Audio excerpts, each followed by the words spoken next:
In this video, we're going to really survey the landscape of artificial intelligence. I think it's most helpful to think of there being certain categories, but this is a review of those categories. So in a word, in a phrase, survey of surveys. All right, so we've got our definition of artificial intelligence, right? Definition meaning not the definition. But hopefully something that's helpful something that's both helpful and accurate as opposed to something that's accurate and unhelpful and as opposed to something that's not accurate. I think about ethics just as the study of human well-being. And so any area of applied ethics, you can say how whatever it is affects human well-being. In this case, we're worried about artificially intelligent systems. So we have to think about what makes up well-being and the fundamental values that show up across times and places are fairness. You can also use the words equality or equity, but I think fairness is a better general word. Autonomy, happiness, trust, and virtue. So practically speaking, what we want to do is think about how one or more of those values shows up in any particular area of AI.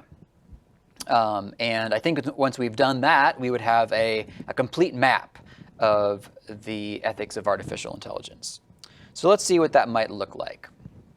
Okay, so I think of there being 4 buckets. So within the ethics of artificial intelligence, there's 4 particular things that we're going to want to take a look at, 4 particular areas. One of those is data ethics. AI systems, with very few exceptions, well, with some exceptions, are powered by data. The data is the inputs. And so we have to think about what goes into the system and why and how. So once we have the models created, or I should say once we've taken a look at the inputs of the models, then we can look at the models themselves. So this is what I'm calling machine learning ethics. So we're not looking at the inputs, we're not looking at what the models do, we're just looking at the models themselves. Algorithms in society is my term for the area where we are looking at the outputs, in other words. We are looking at how algorithms show up in our lives and are changing our lives and are changing our society. And then finally, AI and personhood, which has to do with the ways that it's changing human beings. It's different than the way that's changing society. It's different than the ethical impacts of society. This is actually changing our natures.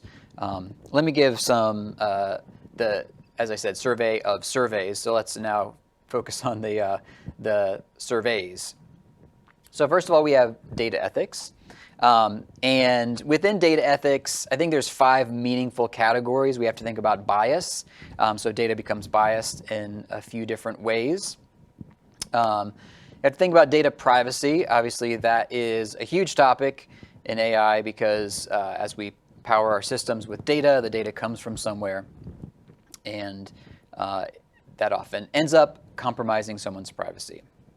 Data inference is my term for the process of getting information from data. In some sense, this is like, you can kind of branch this off and think of data ethics as its own topic. Not strictly necessarily part of AI ethics, although I think for just the most complete we can be, thinking about what it means to get information from data. I mean, this is more directly something that's of concern for analytics. But as I said, for the sake of completeness, we can include it in data ethics.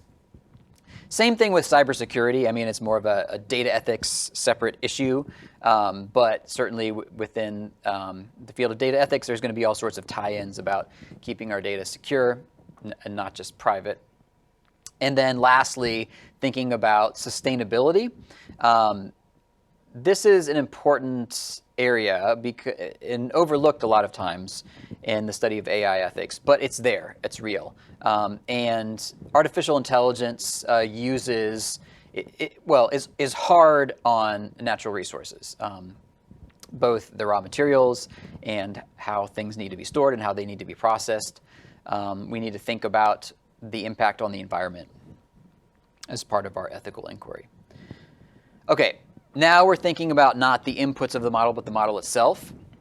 So the two huge topics there when we're thinking about like, okay, now we have a model. So what are the ethical concerns with this model? One is bias. So when we've talked, well, a separate category is data bias. The inputs are biased. But there's also issues that go beyond just the information that we feed it into the creation, the choices that we make in creating our model, where the bias can emerge that way and not just from the data. Algorithmic accountability is also a huge field. This is something that is the potential subject of national legislation, as well as state legislations, mostly in Washington State and California. The idea is, well, I think it's easiest to talk about the opposite of accountability in algorithms, which was, if you think of a black box model. So what you've never heard anyone say is, gee, I really would like to have an artificially intelligent model that we just don't understand at all. It just works somehow. Some inputs go in, some magic happens, and then some things come out, and it does some things, but we don't understand what happens in there. Moreover, no one understands what happens in there. No human being. I've never heard anyone say they want that world, right? Everyone wants to be able to have some kind of insight about what's going on with our algorithms. And then lastly, the ethics of reinforcement learning. And I included this as a separate category because, we are going to think a lot about bias and accountability. But when it comes to reinforcement learning, it's such a different type of machine learning that it really deserves its own conversation. And then there's other issues that don't necessarily come up in bias and accountability when we talk about reinforcement learning. So when we talked about data ethics, we would have talked about the inputs, but the inputs, it's a more complicated conversation in the case of reinforcement learning. All right, so that is the models themselves. Thirdly, the way that they are changing our society. So you can think of this as the output stage, right? So what do they do? How do they interact with us in ethically important ways? So one thing that algorithms try to do and actually do is classify us. Another thing that algorithms do is try to persuade us. And another thing they do is try to collaborate with us. And so those things are all changing what it means to be a human being in our society in important ways. And they all have significant ethical implications that we have to think about and talk about. So again, at the social level. And then lastly, just thinking about personhood issues. Okay, so three main surveys here. One we might call transhumanism. It seems to be a popular term. But by that, I mean most generally the way that AI is changing our human capabilities.